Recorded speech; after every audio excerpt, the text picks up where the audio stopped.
Hi everyone, welcome to my channel. If you are new here, this is Michelle, welcome. And if you are an OG, welcome back and thank you for being here. I'm still playing with the new release and today I'm going to play with the background building stamp. I decided to use some watercolors with this one. I really just wanted to see what the prints looked like when they are being stamped out, because it always surprises me how different, not different, they obviously look the way they are on the packaging, but I don't know, somehow I expect them to be different. Anyway, here we go. So I've wet my watercolors and I wet my page, and I'm just going in with a couple of random colors. I always work in groups of 3, so I started with yellow and then this lime green, which kind of shows up as yellow, and then a little bit of a darker green and some aqua, and I think the last one that I used is a bit of a darker aqua. It is called, oh, it's teal. Yeah, so I guess it's a darker aqua. You would have seen me right there in the beginning just taking my stamp out of the packaging.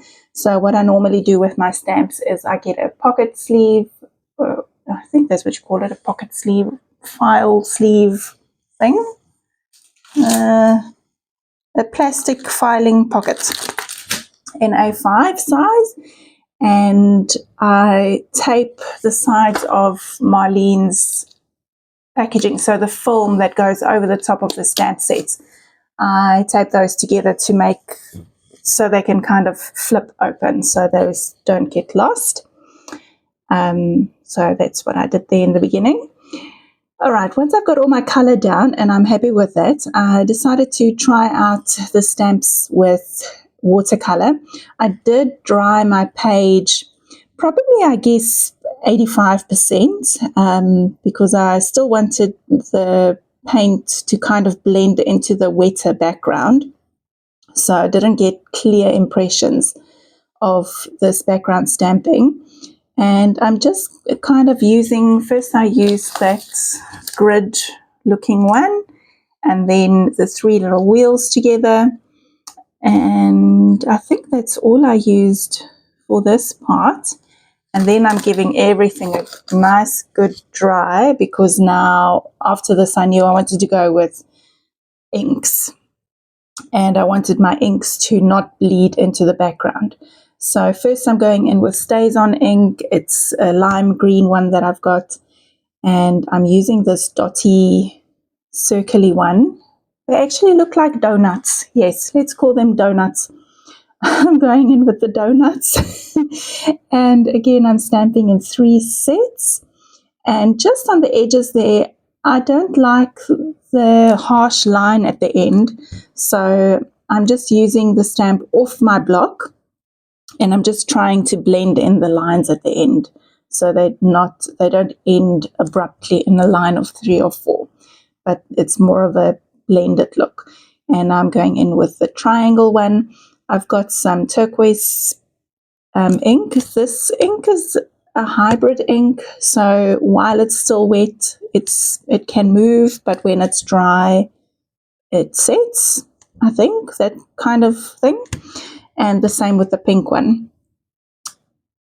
I loved the pink on this, but of course, pink is never enough pink for me. So I decided I was going to color in the bubbles with pink watercolor. But first, I'm going in with my own mark making. Just into those donuts, I am going in with a white paint pen and just adding a couple of white dots here and there. I'm not filling up the whole thing because I wanted it to have a variated look. So first I went in with white, and then I wasn't sure what to do, so I decided to color the bubbles in pink. So ideally, I should have stamped this with my black archival ink first and then colored it in, and then the archival ink would resist the watercolor paint, so I wouldn't have to go over the lines again or whatever. But I didn't have the foresight, so I learned from my mistakes and then do as I say, not as I do. Stamp out with black ink first if you intend to color in your bubbles. So I painted them in with Marlene's watercolor, and I'm going to go in with my black archival ink, and I'm going to line up that stamp again on the bubbles. It worked all right. It did go a little bit wonky on some of them, but that's okay, because in the end I will go in with my black paint pen and just fix that up again. And you'll see it's a little bit of fiddling and faffing about to get them lined up, but we get there in the end, and that's how it looks. So it works, but I would have saved myself a lot of trouble if I did it the right way around. Okay, up to here I thought, I'm not sure what to do next. I've tried all the stamps that I wanted to. The circular ones with the swirls in the center I wanted to do in black, but I wasn't sure where, so I decided to put my quote down first because I knew I wasn't going to do a focal image or anything like that. I really wanted the stamp set to shine on this page. So previously I used the bold words stamp set, and I embossed a whole bunch of those phrases in different colors, on different colored paper with different colored embossing powder. And so I have that little stash. And this word art I did with like a black and white mix of embossing powder. And I thought that looked really nice on the page. And I'm just looking to create a quote of some sort. And then in Marlene's luxury paper element quotes, there was the word create. And there was also, if it matters to you, it's important. So my quote says, create art. If it matters to you, it's important. And I often think as artists, especially as an art journaler, when I tell people I do art journaling, they kind of have this look in their eye that like they don't understand why I do it. It seems like a pointless thing. But for me, it is really important to create art. It makes me happy.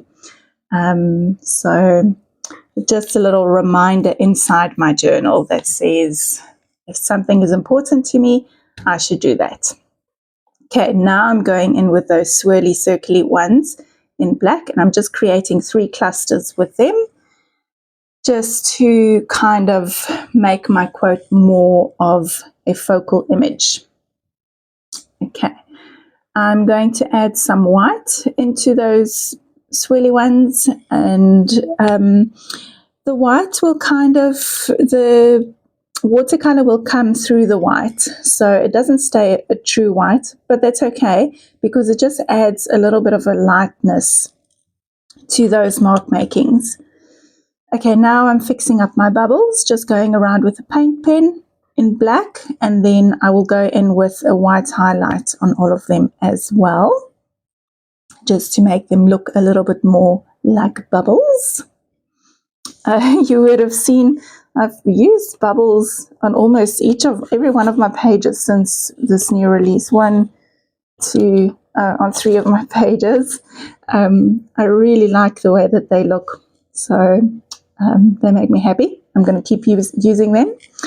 I went around the word art with my Stabilo All pencil, and I'm just going to wet that and make it a nice deep shadow around that word, and then around the other words I'm doing a nice doodly border. And I think the last thing I did is I just colored in some of the extra bits. So into the triangles I went with the aqua pen, and into the little donuts I went in with green. That's about it for this page. Thank you so much for watching. Thank you for being here with me every day while I create with this new release. I'm almost at the end. I think I've got 3 or 4 more things to play with. And then we'll go back to the regular upload schedule. I hope you've had a happy Sunday, and I will see you again tomorrow. Bye.